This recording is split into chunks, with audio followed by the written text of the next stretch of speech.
Boa tarde, respondedores! Sejam bem-vindos a mais um episódio do podcast Chamada de Emergência, comigo, Eduardo Moritz. E hoje teremos um convidado bastante especial, ele que trabalha na área de construção e manutenção de tanques. E a nossa ideia de trazer ele aqui foi para nós, que somos respondedores de emergência, para quem atua numa emergência, que vai chegar, pegou fogo, né? Teve uma explosão. Como é que funciona desde a construção desses tanques e tubulações? Então, eu quero lhes apresentar o Samuel Bittencourt, da TBL Engenharia. Seja bem-vindo, Samuel. Boa tarde, Eduardo. Boa tarde a todos os telespectadores. Então, eu trabalho na área aí desde 2007. Vamos lá.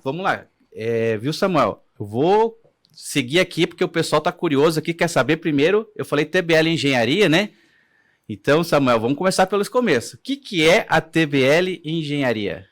TBL Engenharia ela é uma empresa especializada em construção e manutenção aí de tanques de combustíveis e produtos químicos, tubulação, estruturas metálicas para usinas de etanol, terminais de distribuição, abastecimento de aeroportos. Legal, então são tanques para, basicamente, construção de tanques para produtos perigosos, envolvendo inflamáveis, né? Aí você falou aí bastante etanol, né? Benzeno, isso daí, né? Isso aí, gasolina. É isso que envolve essa construção do tanque em si e das tubulações, né? E Samuel, gostaria de te conhecer melhor, conheço sua empresa, já tenho, sei que trabalha para várias grandes empresas, né? Mas quem que é o Samuel Bittencourt, Samuel? Como é que é a tua, assim, onde começou esse teu gosto pela construção de tanques? Como é que você começou nessa área aí? Eu comecei em 2007, numa empresa lá em São José dos Pinhais, que ela já trabalhava nesse segmento. Trabalhei lá por 2 anos e meio, e lá eu conheci um engenheiro mecânico, que me fez a proposta para ir para uma empresa que ele estava recentemente abrindo. Trabalhei lá por 10 anos, fui o primeiro funcionário. E já era a TBL ou era outra essa? Era outra empresa. Era outra. E há 3 anos, daí eu decidi sair e abrir a TBL. Então a TBL é uma empresa nova, né? Está há 3 anos aí no mercado, mas é um pessoal bastante experiente nessa área, nesse segmento. Então a equipe mesmo tem experiência aí desde 2007 nesse segmento. Pessoal lá das antigas que veio abrir essa nova empresa, né? Isso Legal. aí. Bacana. E assim, hoje a tua formação você está fazendo engenharia mecânica, é isso? Então, para trabalhar nessa área é importante ter esse conhecimento de engenharia mecânica, né? É importante, né, ter engenharia mecânica. Daí até pela empresa que eu trabalhei 10 anos, eu viajava bastante, estava como coordenador, acabei trancando e vou voltar agora para finalizar. Mas a gente tem todo um time de engenharia lá que dá esse suporte. E eu fico mais na área comercial, né? Até por eu ter bastante experiência aí com montagem, com os riscos. E eu fico bastante em campo. Entendi. Estou mais na parte comercial mesmo, mas tem todo um time lá de engenharia que faz todo projeto, toda a RT, toda parte dimensional ali. E é importante, né, Samuel? Bombeiros, militares, pessoal de segurança do trabalho que atua, né? Tanto na parte lá de instalação do tanques, manutenção no dia a dia da indústria, até alguém que vai atender emergência, como é importante saber como o tanque é construído, né? Quais são os detalhes de cada tipo de tanque, né? A gente anunciou que você viria aqui, muitas pessoas já mandaram perguntas, acharam realmente bastante interessante que pouca gente conhece, tem esse conhecimento sobre tanques, né? Porque, na verdade, você vai me explicar aqui, que eu também não sei, mas os tanques não são iguais, né, Samuel? Tem muitas diferenças, né? Eu queria então começar assim, como é que você tem lá, você recebe um pedido de uma empresa dessas aí, quero construir um tanque de usina aí, que nem você falou, né, de etanol. Por onde começa? Como é que a gente começa essa história de ter o tanque? Vamos lá, você pode explicar o passo a passo? Então, o tanque, na verdade, você precisa ter a informação do cliente, qual que é o grau de volume que ele vai precisar armazenar, né? O produto, para você fazer o cálculo de espessura, o tipo de material, sondagem de solo, toda a parte estrutural, pelo peso, né, pela densidade do produto, gasolina, etanol, às vezes melaço, que daí é um pouco mais denso. Então você tem que ter toda essa avaliação, primeiro, técnica. E aí, em cima disso, você começa a desenvolver. Daí tem questão de aproveitamento de material, às vezes você usa chapa com mais largas, que daí você faz menos solda, e para otimizar a questão de custo e tempo e tornar a operação mais segura, né? Quais termos de fabricação dos tanques, assim, quais que são os principais materiais que vocês estão construindo hoje? Tem as carbono, inox, né? Geralmente é chapa aí, A36, A36. é o material, aço carbono. E aí, dependendo do produto, você faz pintura interna, dependendo do produto, não, só externa. E Qual que foi o maior tanque que você já fez, Samuel? o maior tanque de 10 mil metros cúbicos, né? 10 milhões de litros. E reforma, já trabalhei com reformas aí de tanques de 42 metros de diâmetro, 22, 25 milhões de litros. E esse maior que você fez era para qual produto, assim? É gasolina, é reforma, né? Reforma de gasolina? Tinha um teto flutuante, daí foi removido esse teto flutuante, foi feito, trocado o fundo, colocado o teto geodésico em alumínio, mais leve, fixo. Entendi. Então, tudo começa sabendo qual é o produto, né? Aí, sabendo qual é o produto, você vai dimensionar e aí vai pensar em espessura de chapas de lateral, como é que vai fazer a base, né? A base sempre é cimento, é Não, é alvenaria? tudo metálico. Tudo metálico, Tudo até metálico. estrutural. Você segue uma norma, né? Geralmente fundo, teto, até pela conformação. Às vezes tem tanque que tem coluna de sustentação, você usa uma chapa mais fina, mas tem que atender a norma, tem espessura mínima da norma. Tem teto que você às vezes acaba fazendo ele autoportante, e aí não precisa de coluna de sustentação, você usa uma chapa mais grossa, e aí você evita ali coluna, pontos de armazenamento de líquido, depois se você precisar fazer uma manutenção futura nesse tanque, você acaba eliminando alguns riscos ali já de produtos que podem ficar contidos ali nessa tubulação. Que eu sei que você falou, citou aí que é bem importante essa questão dos estabilidade de solo, né? Então, mais estaqueamento, menos depende da estabilidade, quanto que você tem que fazer toda essa parte estrutural muito bem feita, né? Eu acho que isso que vai garantir um tanque bem feito, né? Essa base, né? É bem importante, né? Desde do conhecimento técnico, da engenharia, né? De todo o estudo, uma empresa que faça uma sondagem ali de solo, para você ter um solo bem estudado, e ali você vai dimensionar ferragem, estaca, apesar que antes desse tanque entrar em operação, você tem tudo uma norma para se seguir, né? Você faz um teste hidrostático, enche ele com água, vê a questão de recalque, faz topografia, mas mesmo assim é um risco, né? Mesmo com água.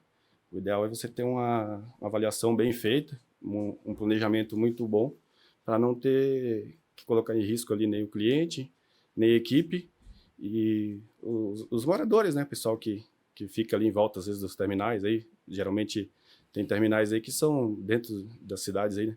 É, verdade. E a gente tem presenciado muitos acidentes, vamos dizer assim, quase que frequentemente tem acidentes, né? A gente tem explosões grandes aí, como já conhecemos, né? A Lemoa, tem mais recentes, né? Muitos tanques envolvidos em acidentes, né? Então, assim, realmente existe um fator de risco bastante acentuado nessas áreas, né? E então, assim, vamos ver se eu entendi. Então a gente faz essa questão da estabilidade de solo, faz estaqueamento, aí chega a fazer um piso de alvenaria ou já vem com o teto, com o tanque já metálico, já direto em cima das destacamentos? Ou tem uma parte de alvenaria, né? Você tem o anel de concreto só em volta, só onde vai apoiar o costado. Certo. Aí no meio ali você faz uma compactação no solo, coloca areia, dependendo dos projetos aí, o pessoal usa, às vezes acaba usando um PAD, né?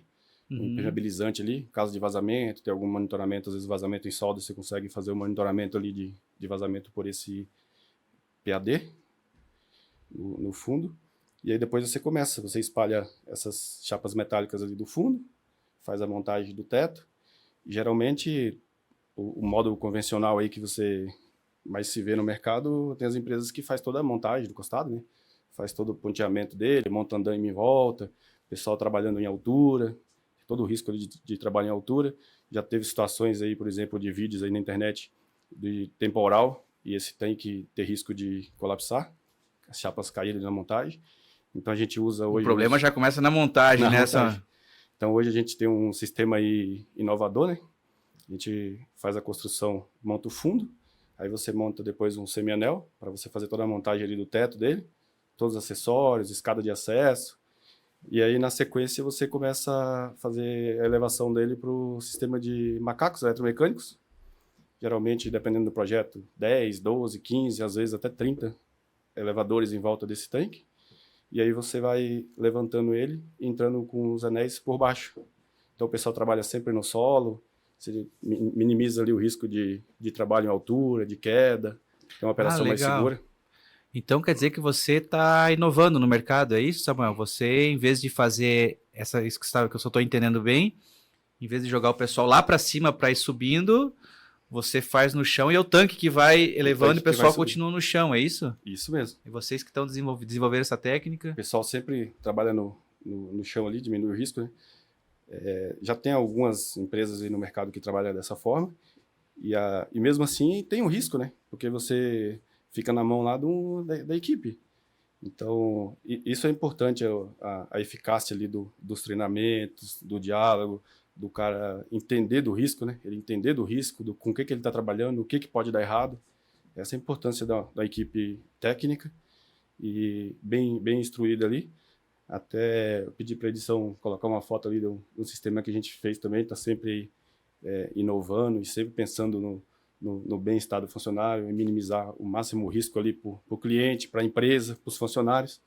Esse é um sistema de automação que ele faz o controle, né, do içamento. Se eu tiver com 15 ou 20 equipamentos lá em volta do tanque, ele vai fazer o acompanhamento ali de desnível. Às vezes eu tenho um equipamento com rotação diferente ali, às vezes você não tem equipamento para fazer aquela obra, acaba alugando um outro fornecedor e ele manda um equipamento com a rotação diferente dos outros. Então esse sistema ele vai fazer o controle em tempo real ali. Ali tem uma... legal, deixa eu ver, Samuel, se eu entendi bem, então. Você tem ali essas estruturas de elevação ali, e aí você esse aí que vai levantando o tanque, né, conforme você falou que vai produzindo, né, vai produzindo e ele vai subindo, e é isso daí, aí você, depende do tamanho do tanque, vai ter 10, 15, daí, é isso? Isso. Pode ter variados números desses... Dependendo do projeto, você pode trabalhar até com 30 equipamentos ali. Como você chama esse equipamento aí? Elevadores eletromecânicos, elevadores de carga. E aí ele faz o controle, se tiver qualquer problema elétrico ou mecânico ou diferença de rotação, ele vai fazer o controle e eu posso setar ele com 1 centímetro, 1 milímetro, 5, 10, você escolhe, né, o software, você seta, e qualquer problema em qualquer um outro, ele vai fazer a paralisação de todos os outros até fazer essa compensação, para você não ter o risco ali, às vezes o funcionário não está num dia bem, não está com atenção ali total na operação, acaba esquecendo um elevador ligado, aí tem um risco de tombamento. Então esse sistema vai fazer esse controle aí para você não ficar na mão da operação ali, né, 100%. E esses elevadores foram adquiridos no mercado? Também foi você que participaram da elaboração deles? É fabricação própria. Fabricação própria? Fabricação da TBL mesmo. Que legal. TBL tem e aí esse software também envolve tem o projeto, daí a gente mandou para um laboratório, foi feito um laudo de carga, de capacidade total dele, capacidade de operação, foi emitido RT, tem projeto. Até então, quanto de carga um elevador desse levanta? Para 10 toneladas. 10 toneladas. E daí vocês desenvolveram o elevador e o software. Então hoje ele consegue ter toda essa gestão dessa subida do tanque, é isso? Toda essa gestão aí. Que é um risco, né, Samuel? Pode acontecer muitas coisas erradas, né? O que pode acontecer de errado aí numa subida do tanque desse? Se você chegou a citar aí, né? Se, por exemplo, um é mais lento do que outro, né? Eles não são padronizados, né? Isso. Hoje, na verdade, mesmo com esse sistema, a ideia é a gente ter a fabricação própria e todos ter a mesma rotação, né? Mas às vezes acontece, por exemplo, eu tenho esse equipamento que é para 10 toneladas, só que às vezes eu vou fazer um projeto que eu preciso usar um que tenha capacidade de 15 ou 20, capacidade maior. E às vezes na operação ali, o pessoal acaba separando metade para 10 toneladas, que é uma rotação, metade para 20. Mesmo acontecendo isso, esse sistema vai fazer essa correção. Mas o ideal ainda é que trabalhe todos com a mesma rotação. Então a gente tem modelos diferentes, né, dependendo do projeto, porque tem tanques aí que chega a 130 toneladas, tem tanques que é 80.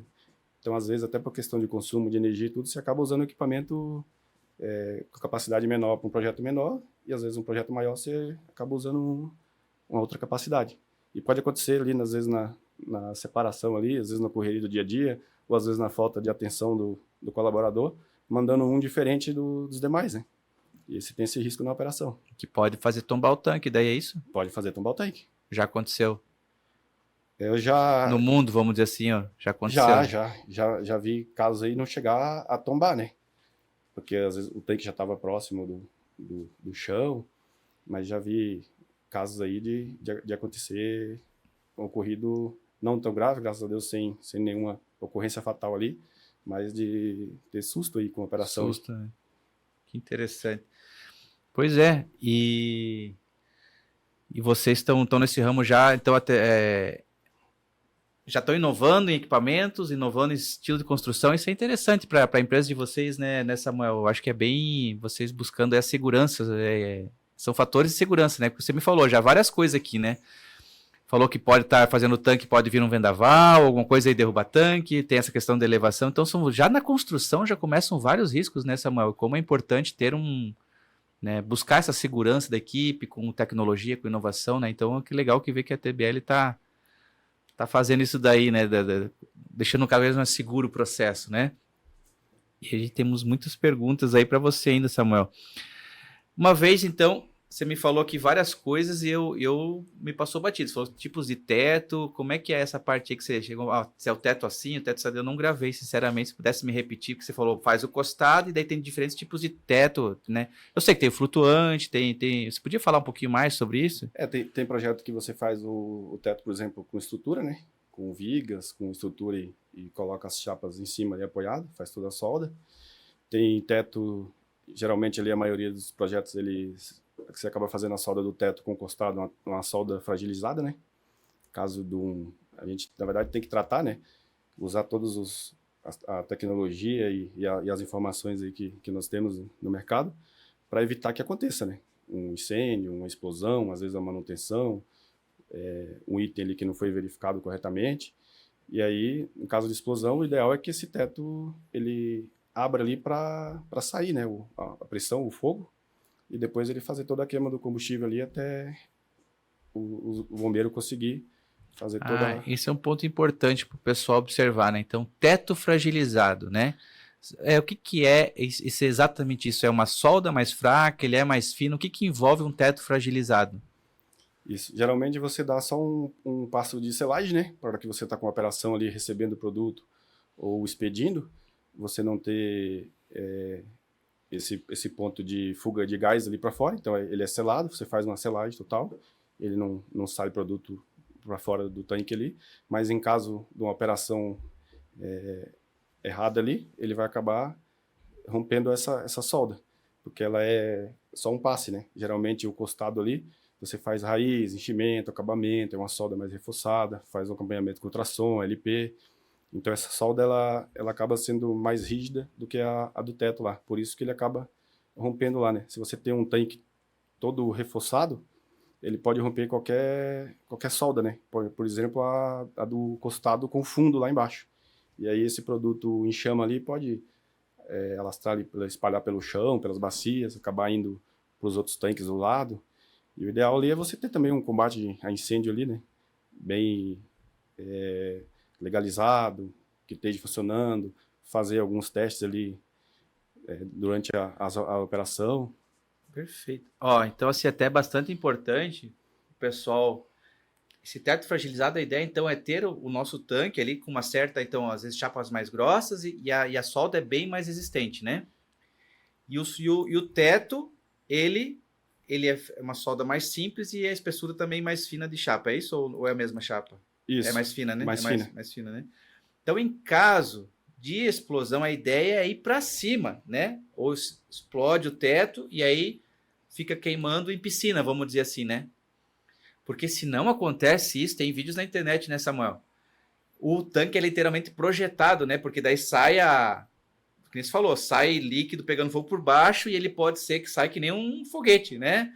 Então, Sim. A importância da construção desse teto fragilizado, né? Que é uma das seguranças principais, né? Se não... Porque tem casos que ele não estoura em cima, né? E aí é caos, né? Porque daí todo líquido inflamável sai por baixo, vamos dizer assim, pega fogo ao mesmo tempo, formando essas, né, uma piscina gigante de fogo, vamos dizer assim, e aí que você falou, né, importante, passa para os tanques do lado e vai ocasionando o efeito dominó, né? Dominó. E aí a gente tem um problema grande, né? Que normalmente os tanques não estão sozinhos, né, Samuel? Tem vários, sempre vários ali instalados, né? Então, você proteger os outros é de fundamental importância, né? Sempre são vários, né? Então a ideia ali é você ter um bloqueio entre essas bacias, né? Isolado, com válvulas, ter um bloqueio e um sistema de combate a incêndio ali que realmente, na hora que precisa, ele funcione, para você fazer o resfriamento ali desses tanques próximos, para não ter a questão do aquecimento ali, e ele não vinha a entrar em chamas também, né? E aí, conforme você já citou, o efeito do dominó.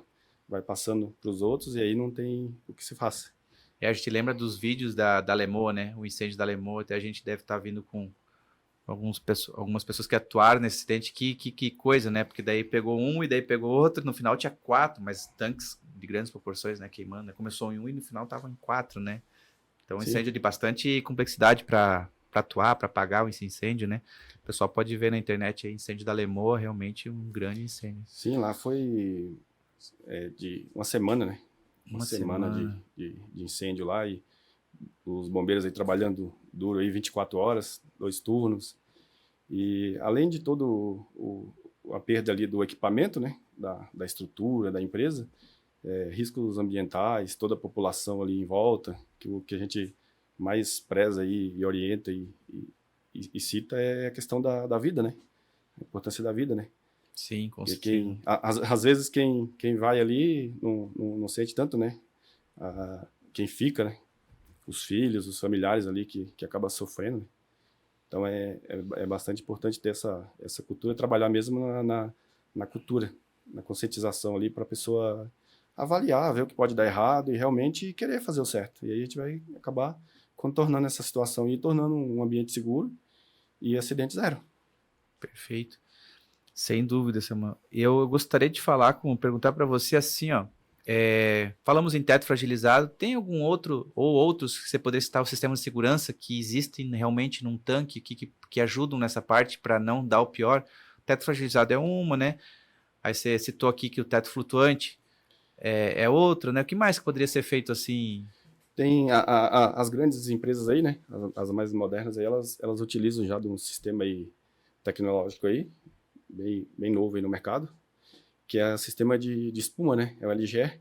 Em caso de incêndio ali, o combate a incêndio ele acaba jogando um líquido ali em cima do produto, ele cria uma espuma, que ele acaba abafando ali o fogo e contendo, né? Uhum. Tem esse sistema também de espuma ali, joga uma espuma líquida por cima Você já faz a instalação disso tudo já na construção, vocês já instalam tudo daí, já instalam já. todo, é um sistema fixo de lançamento de espuma, vamos dizer assim, né? Sim, agora os tanques novos aí, geralmente, os projetos novos aí já tá vindo com todas essas instalações aí, modernas aí. Os grandes aí dos mercados vêm investindo bastante aí nessa tecnologia, porque, na verdade, o ideal é que não aconteça, né? Você vai trabalhar sempre com procedimento, com treinamento, com cultura, para fazer o certo.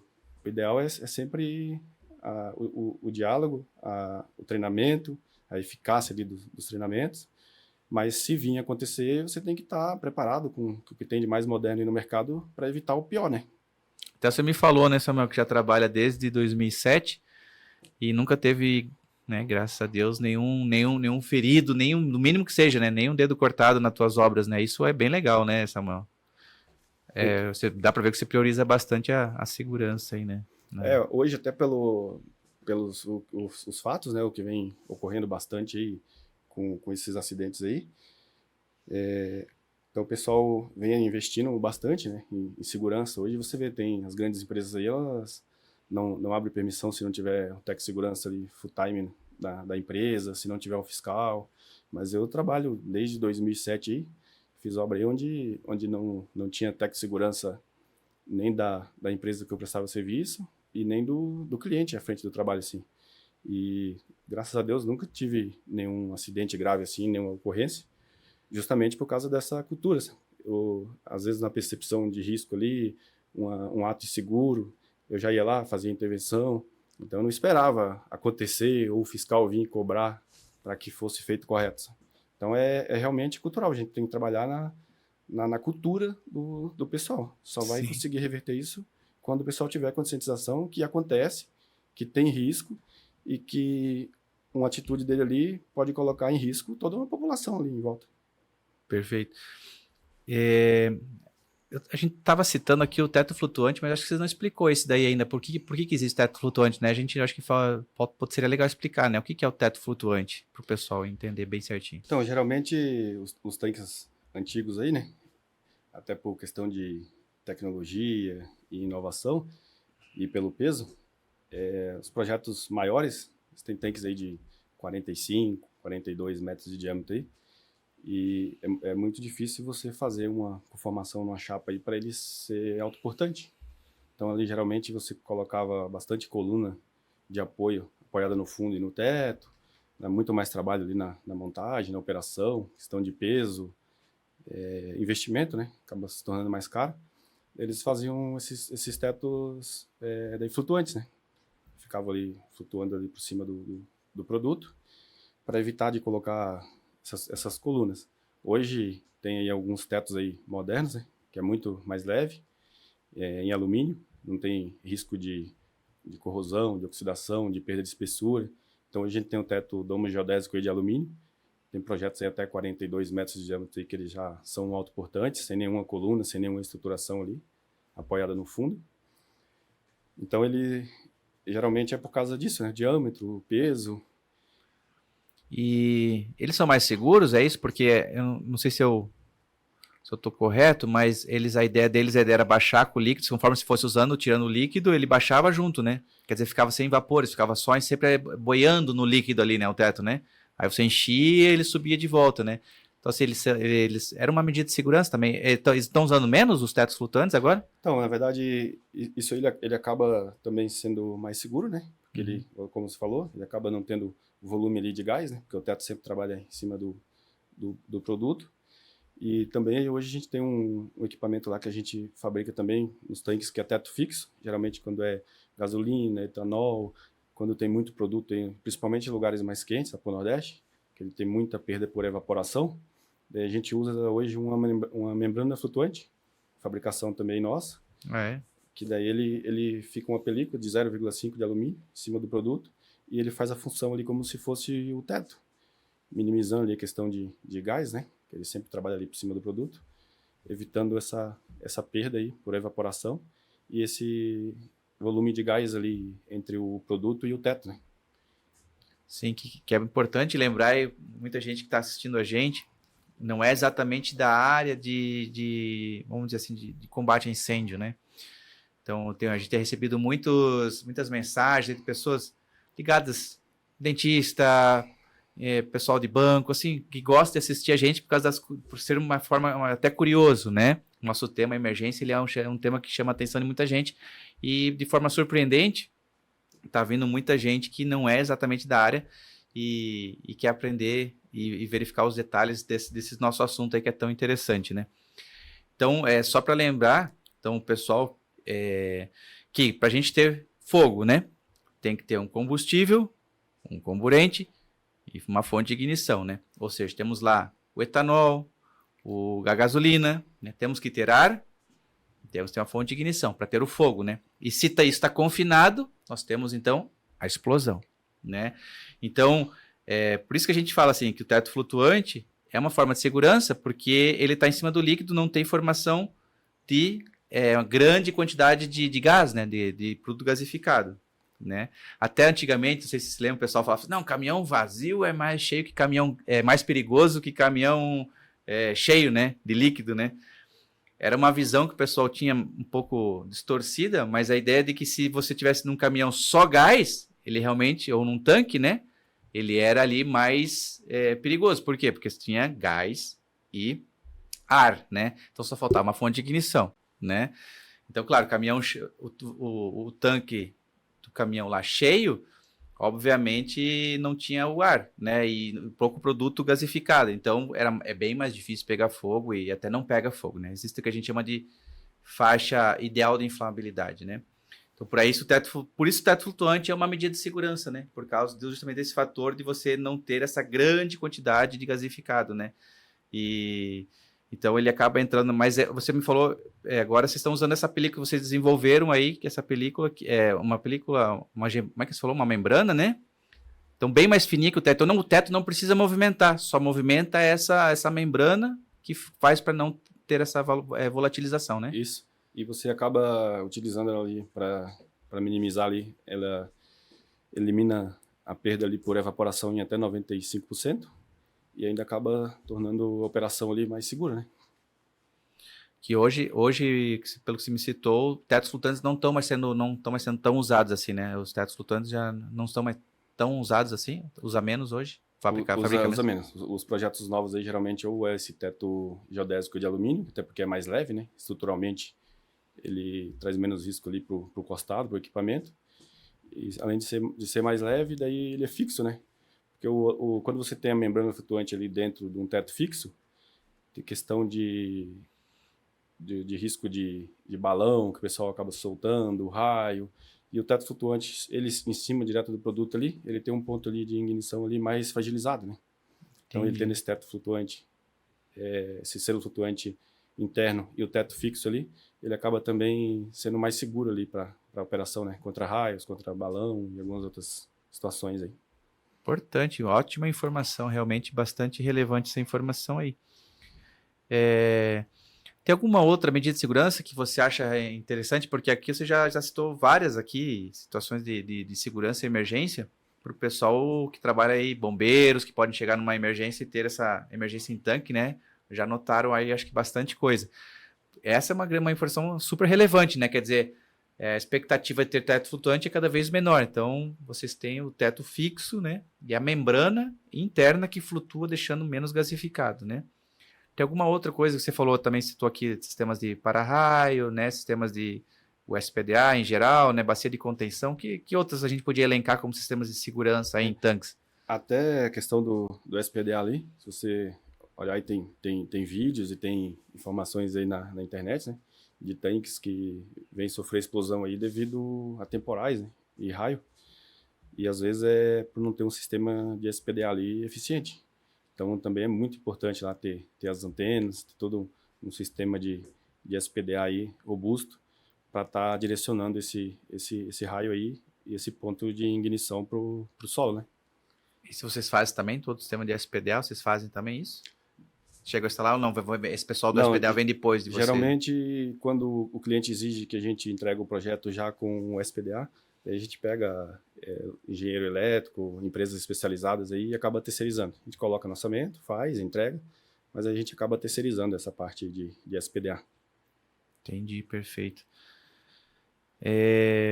Samuel, me conta aqui. A gente falou já, que você me falou aí que você já está 16 anos, né, no ramo aí, né? Que histórias assim você podia contar pra gente? A gente gostaria de saber algumas histórias dessa tua experiência aí. Incidentes, quase acidentes, coisas interessantes que aconteceram, coisas difíceis que vocês deram um jeito. Você podia contar algumas histórias dessa tua vivência aí, 16 anos no ramo aí, Samuel? Você lembra de alguma coisa? Então, graças a Deus, como eu falei, né, com a equipe que estava ali sobre a minha gestão ali, nunca tive, assim, nada grave, assim, que tivesse que mobilizar ali um corpo de bombeiros para um resgate, uma fatalidade.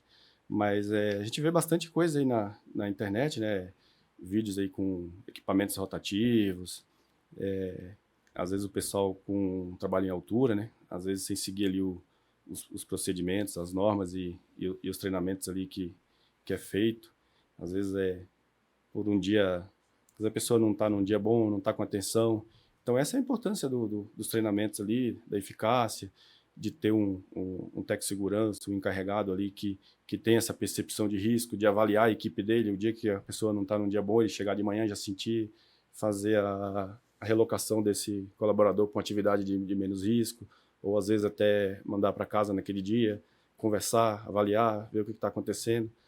Porque geralmente quando acontece esses acidentes aí, sempre tem algum procedimento que não foi seguido corretamente, ou às vezes alguma atitude de alguém que às vezes não estava num dia bom e não fez uma avaliação correta. Então sempre tem alguma falha humana ali. Sempre que acontece um acidente, você pode ver que tem alguma falha humana ali. Às vezes algum gestor que não fez o checklist correto que deveria ter sido feito antes da avaliação, às vezes por correria, por pressão, às vezes por confiar na equipe. Então, é a importância, né? Porque por causa do risco. Está falando de produto químico, produto inflamável, às vezes terminais aí dentro de grandes cidades aí, colocando ali a população toda em risco. Então, isso é o ideal mesmo ali, é treinamento. A eficácia ali do treinamento e tá acompanhando, conversando com o pessoal dia a dia, fazendo essa avaliação, tendo realmente essa percepção de risco ali, que a gente vai conseguir evitar aí bastante fatalidade. Você me mostrou, tá até aqui em cima da mesa, né, Samuel? Um livrinho aí que você podia falar um pouquinho mais desse livrinho para nós aí, que você utiliza no teu pessoal, né? Isso, esse livro aqui é uma cartilha de integração, né? Manual de SSMA. Aqui tem várias informações aí das nossas operações, dos riscos, dos dia a dias, né? Por exemplo, nós somos pioneiros aí, tem alguns clientes aí que até pelo risco da operação ele acaba fazendo bafômetro ali nos colaboradores, né? Às vezes o cara sai um dia ali, às vezes acaba comemorando, tá num dia feliz, bebendo, indo trabalhar no outro dia sob o efeito de álcool ali, e às vezes uma atitude dessa ele coloca em risco ali toda a equipe, todo o pessoal que está na área, né? Então a gente tem a política aí de álcool e drogas, que está aqui nessa cartilha, eles assinam um termo, às vezes a gente faz lá um sorteio lá, quando tem véspera de feriado, sorteio aleatório, acaba fazendo bafômetro ali na própria equipe, aí caso aconteça ali de uma alteração ali, a gente faz as punições, se for caso de dependência, a gente também dá apoio, né? Porque a ideia não é punir, né? A ideia é orientar, evitar o risco. Então, se às vezes a gente vê que a pessoa é realmente dependente, a gente chama, conversa, pergunta se quer ajuda, a empresa vai direcionar para um tratamento, vai afastar, vai dar todo um amparo, que a ideia não é punir, é realmente evitar que uma atitude dele coloca todo mundo ali em risco. E você falou quais são essas regras de ouro que está aí no teu material? Me fala um pouquinho mais sobre elas aí, Samuel. Igual a gente tem aqui também as regras de ouro da TBL, né? Por exemplo, a primeira dela é permissão de trabalho, né? Então, somente trabalhe com as permissões de trabalho válidas e já liberadas na área e com seu total entendimento. Então, aí no final aqui tem uma folhinha destacável, né? Isso aqui fica lá arquivado lá no RH, na pasta do funcionário.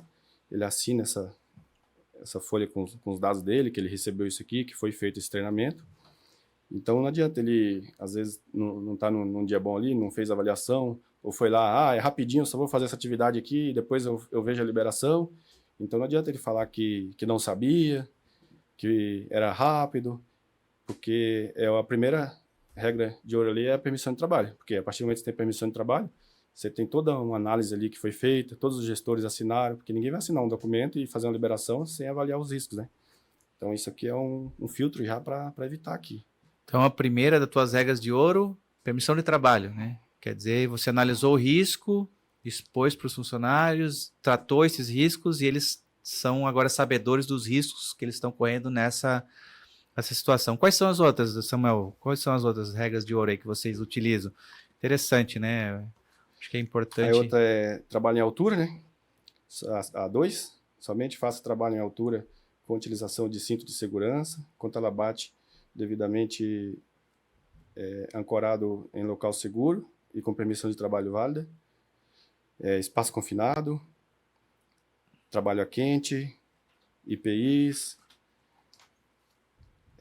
máquinas e equipamentos. Todas essas regras elas têm um treinamento, a NR, é feito o treinamento pessoal, é gerado o NR, eles assinam a lista de presença, aí tem a política de álcool e drogas, área classificada, posicionamento seguro, que é o trabalho ergonômico ali, e uso de celular.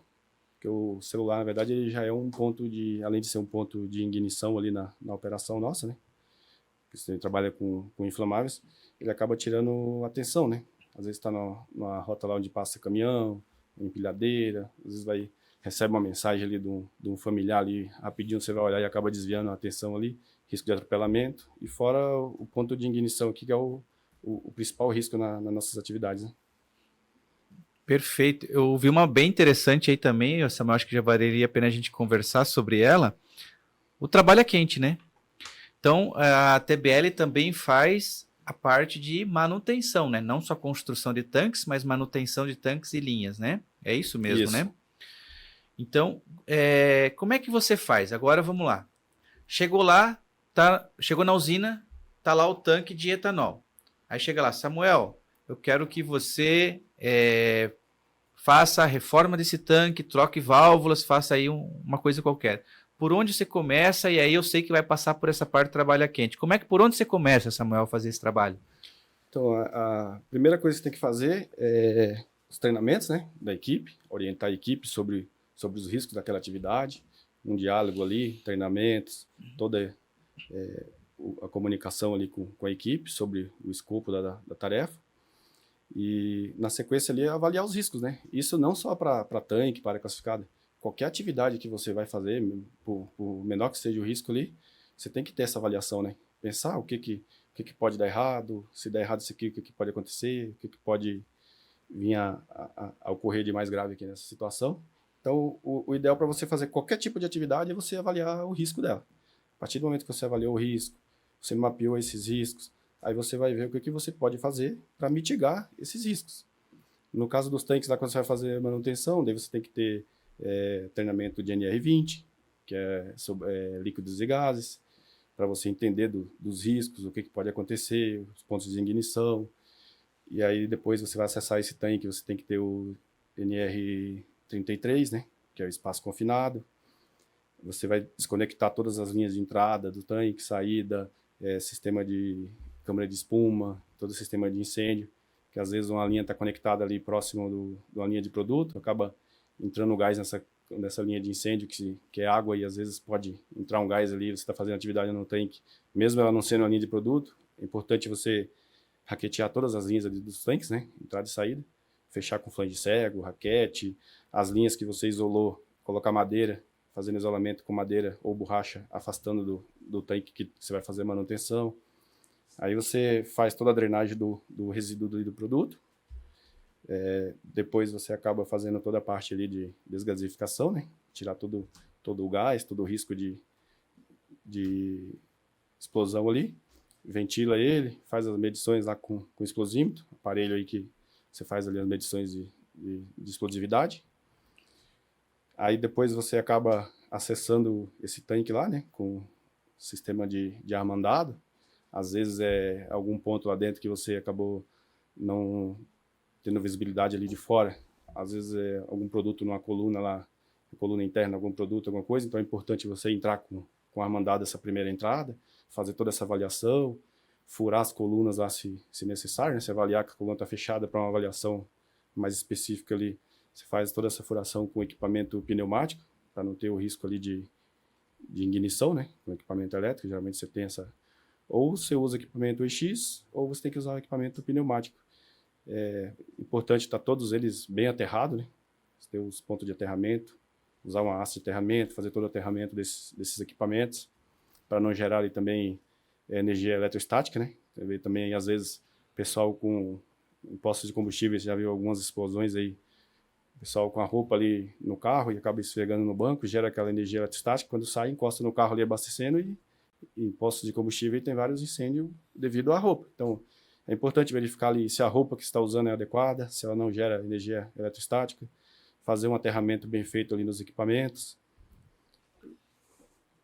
Você falou tanta coisa aqui, Samuel.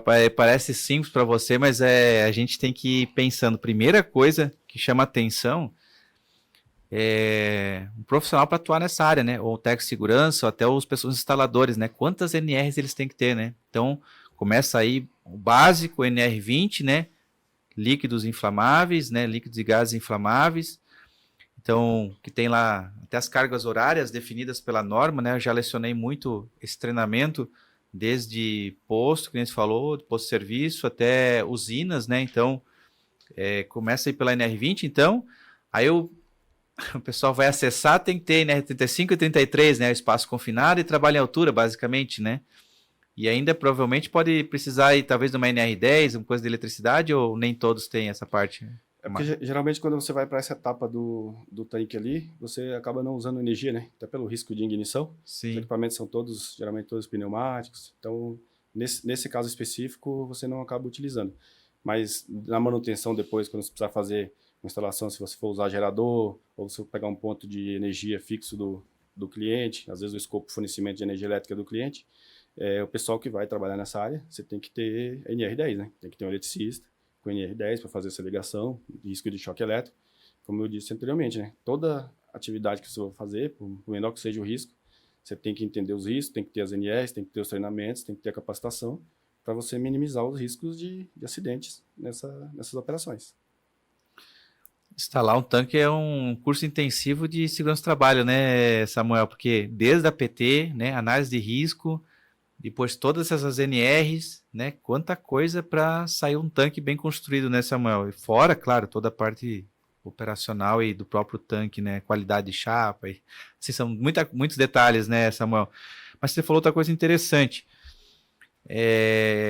equipamentos EX, né? O que é isso? Fala para o nosso pessoal aí que está nos assistindo, o que é o equipamento EX? Os equipamentos EX, eles são equipamentos desenvolvidos, né, com certificação, com Inmetro, equipamentos para trabalhar em área classificada, né? São equipamentos aí, por exemplo, às vezes rádio de comunicação, às vezes está num tanque lá numa operação, tem um ocorrido, você precisa chamar uma emergência ali, o mais rápido possível, né?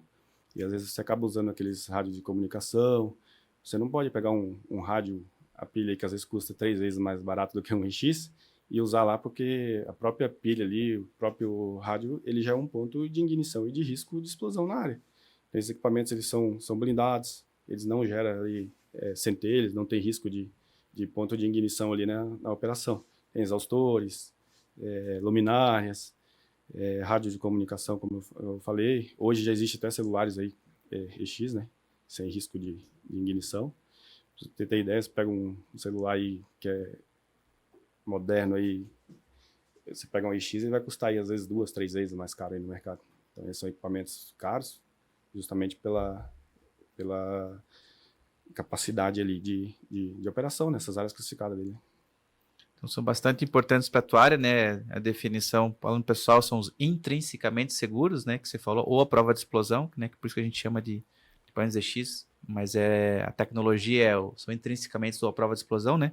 Então, na tua área, isso aí é fundamental, né? Porque você está lidando lá com, literalmente, no meio do vapor, às vezes, de químicos, né? Então, qualquer fonte de ignição, lembra que a gente falou desde o começo, né? Para ter fogo, precisa ter combustível, comburente, fonte de ignição. Você está lá, né? Tua equipe está lá, tem ar, tem químico vaporizado. Só precisa de uma coisa, né, Samuel? Para dar fogo. Fonte de ignição. Aí você está lá, celular, né? Você falou ferramentas, né? Uma centelha, uma energia mínima de ignição, tudo vai para os ares aí, né, Samuel? Então, a importância desses equipamentos, você falou, você utiliza o EX, né? Intrinsecamente seguro, a prova de explosão, ou os pneumáticos, né? Então, a ideia é não gerar energia de nenhuma forma no teu processo, né? De manutenção, né, Samuel? Você comentou bastante coisa. Também em relação falou de energia eletrostática, né? Como é importante a gente... O traje, até a roupa, né? Que o teu pessoal tá usando, né, Samuel? São roupas também específicas para esse trabalho, né? E aí você chegou a falar em gasificação. Pode detalhar um pouquinho mais para nós, Samuel? O que é isso? Como é que funciona essa gasificação ou desgasificação, né, que você falou, né? Quando a gente faz o processo ali da drenagem do tanque, daí a gente faz a ventilação, toda a ventilação ali para tirar todo o gás do tanque, para depois você trabalhar com solda. Quando a gente fala do equipamento EX ali, às vezes gera até a dúvida, né? O pessoal, mas você está usando equipamento EX, que é blindado, que é intrinsecamente seguro, mas depois você vai fazer a manutenção no tanque, você vai fazer corte com lixadeira, você vai usar maçarico. Por isso a importância desse equipamento no início, quando você tem o vapor, quando você tem o ponto de ignição, quando você tem o gás. Depois que ele está todo desgasificado ali, que você ventilou, fez a medição com o explosímetro, tirou todo o gás do ambiente, está limpo, você fez a medição, está ok, aí você pode trabalhar. Por isso que eu falei, a importância da equipe técnica, especializada, saber dos riscos, saber o que está fazendo, porque depois, nessa operação, você vai usar a máquina de solda, vai usar maçarico, mas aí você está com o ambiente controlado. Então essa é a ideia, a importância da equipe ali preparada, treinada, sabendo dos riscos, sabendo o que está fazendo, para você ter um ambiente seguro. Depois que você está com ele ali todo desgasificado, sem risco nenhum, você faz a atividade ali com máquina de solda, com maçarico, com equipamento ali que não necessariamente precisa ser EX e sem risco nenhum na operação. Então, uma vez, primeira coisa, no tanque, você tira a parte líquida, vai sobrar dentro desse tanque só a parte gasosa. Então, essa fase de tirar então, o gás que ainda está ali dentro, chamamos de desgaseificação. E isso você usa exaustores, é isso? Isso, Exaustores, aí, sopradores? geralmente você usa Venturi, né? A gente trabalha com Venturi pneumático, mas também pode ser feito com exaustores ali EX, né? Intrinsecamente seguro, prova de explosão. Faz toda a ventilação ali. Geralmente, tanque de etanol aí 2, 3 dias aí bem ventilado, ele já está pronto para atividade. Mesmo assim, é bom ter o acompanhamento, né? Fazendo as medições aí diárias. Às vezes você está com o tanque pronto e está preparado. Mesmo ele estando liberado, estando preparado, já estando fazendo atividade, todo dia ter o cuidado, antes da atividade, fazer essa medição diária, voltou do almoço, porque às vezes você tem um vazamento numa linha, num tanque do lado, e ele pode ter trazido gás nesse tanque que já está liberado para manutenção. Então essa é a importância, de estar sempre monitorando. Antes da gente continuar, Samuel, eu quero chamar os nossos seguidores para quem ainda está gostando da entrevista de hoje. Ei, toda terça-feira às 18 horas, é uma grande entrevista aqui, agregando conhecimento, trazendo novidades, seja na área de emergência propriamente dita, atendimento à emergência, seja nas áreas correlatas, né, de apoios, como a gente está tendo aqui hoje, a parte de construção, manutenção de tanques, né, produtos para emergência. Então, toda terça-feira às 18 horas, sempre uma entrevista para agregar bastante conhecimento aí. É aqui no canal, no podcast Chamada de Emergência. Então, olha só, você que ainda não ativou as notificações, não se inscreveu no canal, não nos segue lá nas redes sociais, no Instagram, principalmente, a gente se comunica muito, faz isso agora. Aperta lá notificações para ficar sabendo das próximas entrevistas, né? E também lá se inscreve lá como nosso seguidor lá no Instagram, que lá a gente coloca cortes, chamadas principais, faz alguns comentários, né? Você pode também nos mandar dúvidas, inclusive sugestões aí para próximas entrevistas, toda terça-feira, às 18 horas. Então, se você ainda não fez isso, corre lá. E aproveitando o momento, todo episódio agora, eu vou trazer um item curioso, tá? Hoje comecei com essa camisa aqui, se vocês forem reparar, é uma camisa de bombeiros de Houston, do Texas, que eu ganhei do meu amigo Rodolfo, que atua lá em Houston, no Texas.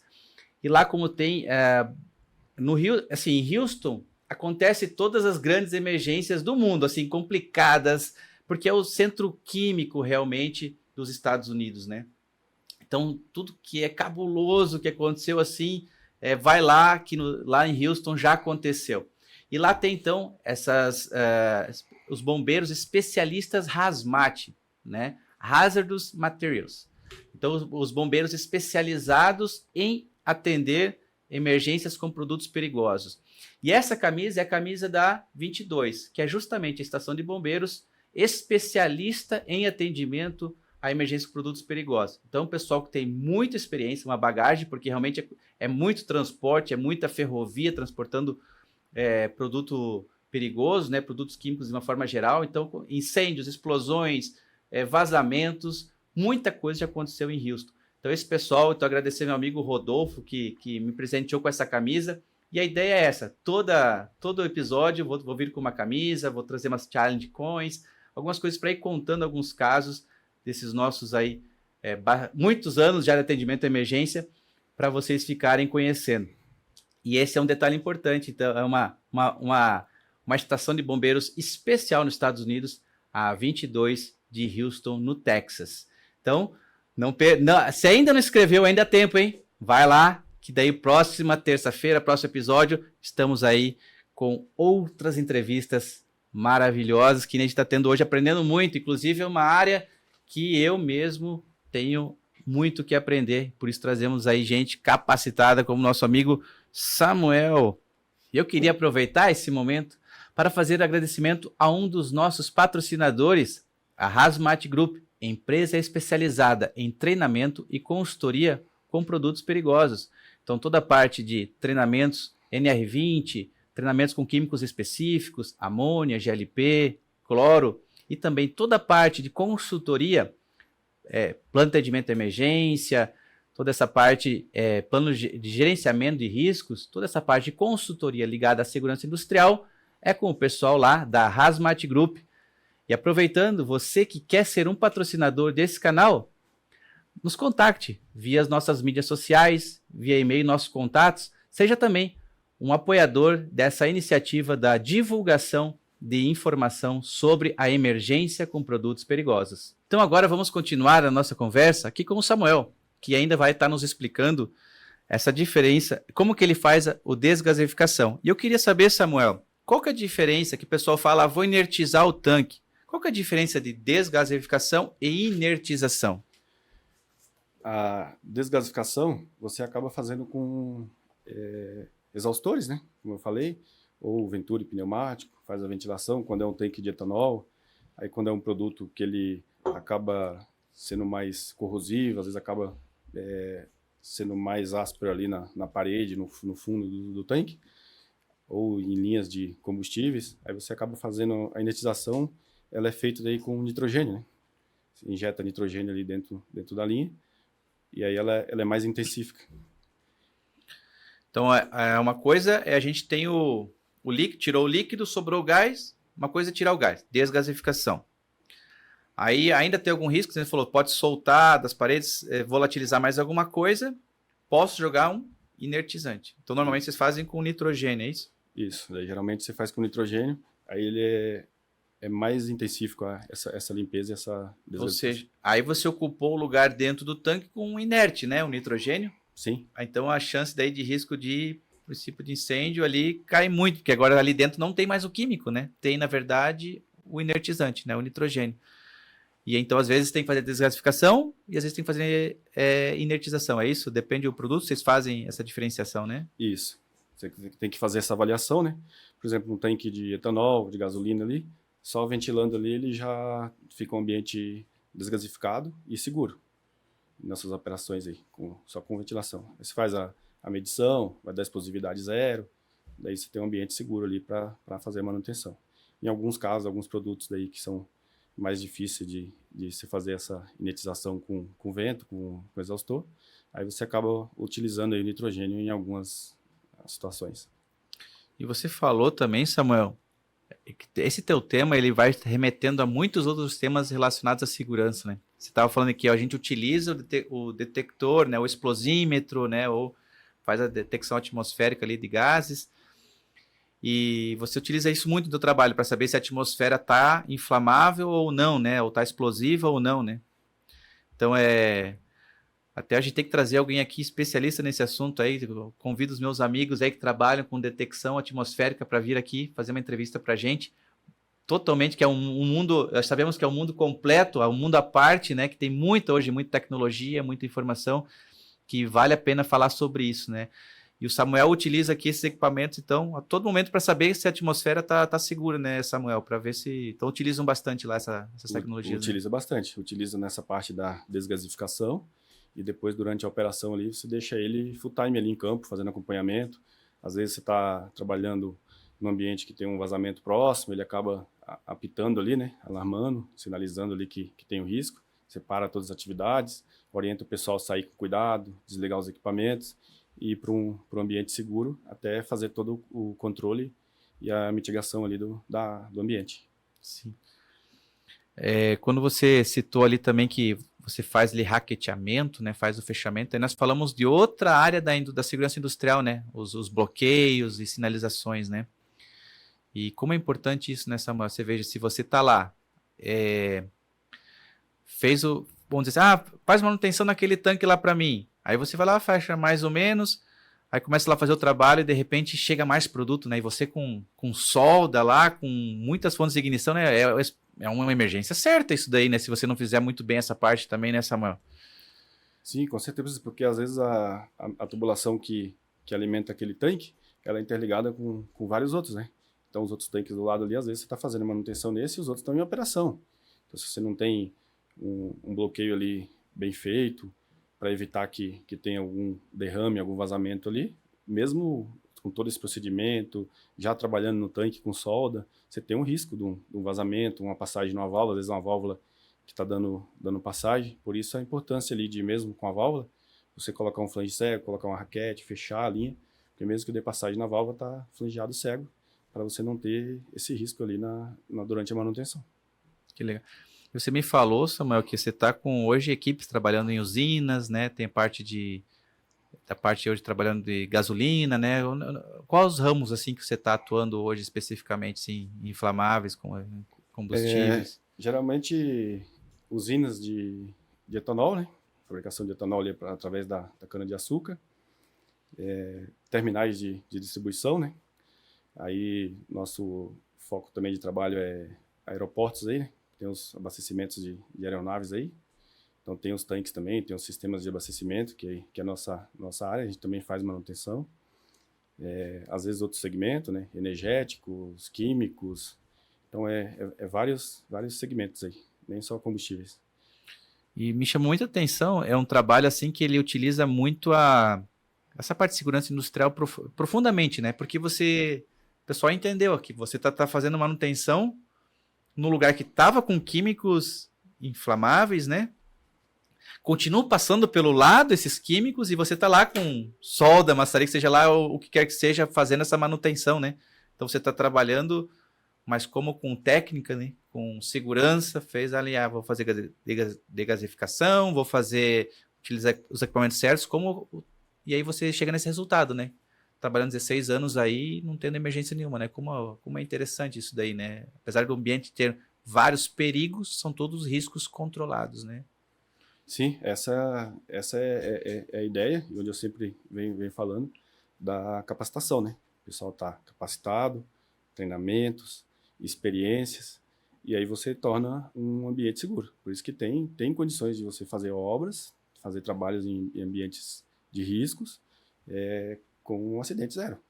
Desde que tenha esse comportamento da equipe, realmente é cultural. É querer fazer certo, querer fazer o correto, entender, na dúvida, não faça. Essa é a importância desse ambiente seguro e realmente conhecer os riscos. Você pode fazer um trabalho de solda num ambiente desse sem nenhum risco, desde que você entenda o que está fazendo, esteja bem alinhado com operações, uma comunicação muito boa e no final você vai ter um sucesso aí.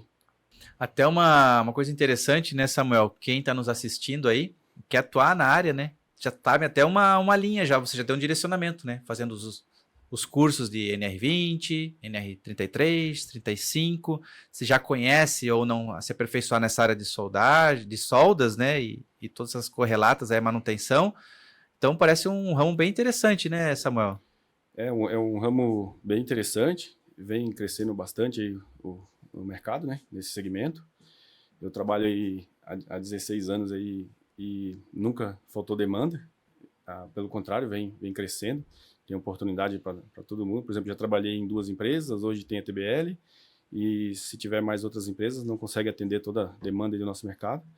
Então, o pessoal aí que às vezes tem alguma dificuldade aí em se ingressar no mercado de trabalho, é uma oportunidade, fazer um curso de mecânica industrial, curso de soldagem, esses treinamentos, se interessar pela área, pelo segmento, né? Avaliar ali os riscos, realmente querer se interessar pelos riscos, pela gravidade, querer trabalhar correto. É uma área que paga muito bem, né? Pelos riscos, pela complexidade ali. O negócio falou, é muito complexo, né? Desde da admissão, PGR, PCMSO, todos os riscos ambientais ali, os riscos de saúde ocupacional. Então é uma área que é bem complexa e você tem que ter os exames ali periódicos, dependendo do PGR e do PCMSO ali.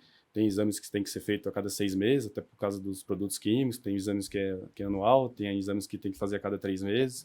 É uma área bem complexa e vem crescendo bastante. E falta mão de obra. Então, fazer todos os cursos, se capacitar e procurar o Samuel lá na TBL, que com certeza pode ter uma oportunidade lá, né, Samuel? Com certeza. Que bacana. Samuel, você lembrou de alguma outra história interessante? Talvez um grande tanque que vocês montaram, uma coisa um desafio que vocês venceram numa montagem. Você lembra de algum case para contar para gente? Alguma coisa interessante? Na verdade, todo projeto, quando ele é bem planejado, bem executado, sempre não vai achar que tudo vai ser perfeito, tudo é um mar de rosa, sempre tem dificuldades, né? Às vezes fazem obra em campo, né? Tem questão de chuva, questão de todos esses riscos. Então tem vários obstáculos aí, mas no final é muito gratificante quando você entrega um projeto. E uma coisa que eu prezo bastante é a relação ali com o cliente. Eu falo para toda a empresa, todo o pessoal lá, que o cliente, na verdade, eu tenho ele como amigo. Eu não quero trabalhar para o cliente uma vez só. Onde eu faço uma obra, eu quero fazer 2, 3, 10, todo projeto que ele tem, ele me convidar. Tem que ter essa relação. E aí tem alguns estresses ali durante a obra, às vezes o fornecedor atrasa no material, tem alguns probleminhas, você consegue contornar. E no final do projeto ali é muito gratificante quando você entrega e você vê o cliente feliz, né? Que o objetivo principal da TBL aí é entregar um trabalho aí com segurança, principalmente, qualidade e no prazo, né? Isso é muito importante. Mais importante de tudo é a segurança, né? Porque se atrasar ali por causa da matéria-prima que não entregou, às vezes um prazo ali, você consegue negociar, né? Você fala com o cliente, explica, o cliente vai entender e acaba sendo flexível. Agora, no caso de um acidente aí, você não justifica, né? Atrasou o material, eu tive que correr, tive que fazer isso aqui para poder antecipar o prazo, então não justifica. A vida é o principal motivo aí da TBL existir. Perfeito. Mas também que nem você falou ali, né? Prazo, então o cliente está dependendo disso aí para faturar mais, para armazenar mais, né? Então também a importância de fazer tudo que você falou, com planejamento e entregar na data certa, porque o cliente também está com aquela expectativa de ter aquilo, ou seja, já é um investimento que ele se preparou. Os tanques custam caro, Samuel? Quanto custam, assim, um tanque aí? Que eu não tenho a mínima noção, uma ordem de grandeza, assim, quanto que custa um tanque desse que você está falando aí, de 30, 40 metros de diâmetro, você falou aí.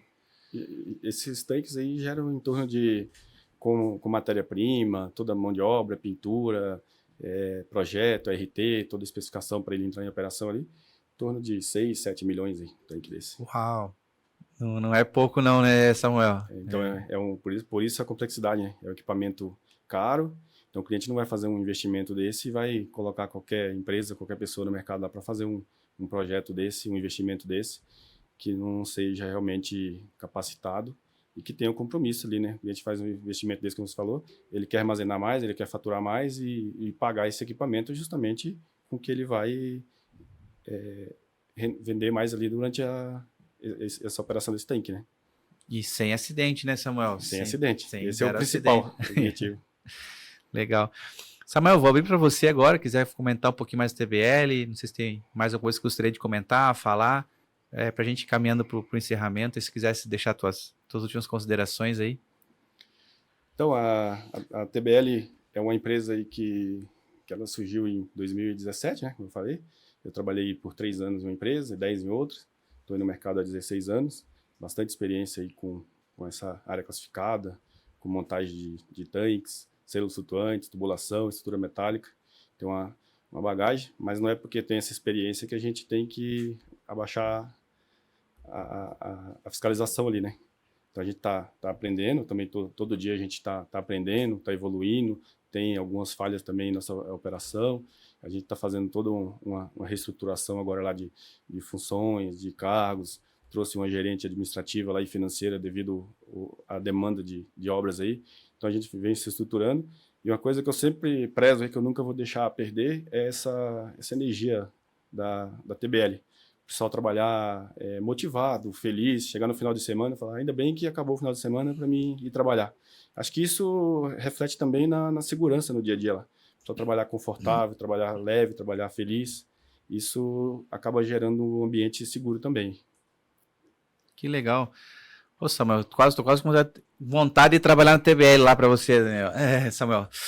Bacana, bem legal você ter os comentários de ter segurança acima de tudo, né? De ter uma empresa motivada, bem legal mesmo. Te parabenizo aí pela sua empresa, que você faz parte. E agradecer muito a tua presença aqui. Eu acho que tirou bastante dúvidas e levantou já outros pontos que nós temos que estudar também. Deu outras chamadas para a gente que está se mostrando esse podcast como ele é amplo e complexo. Quando a gente teve a ideia de te chamar, a gente...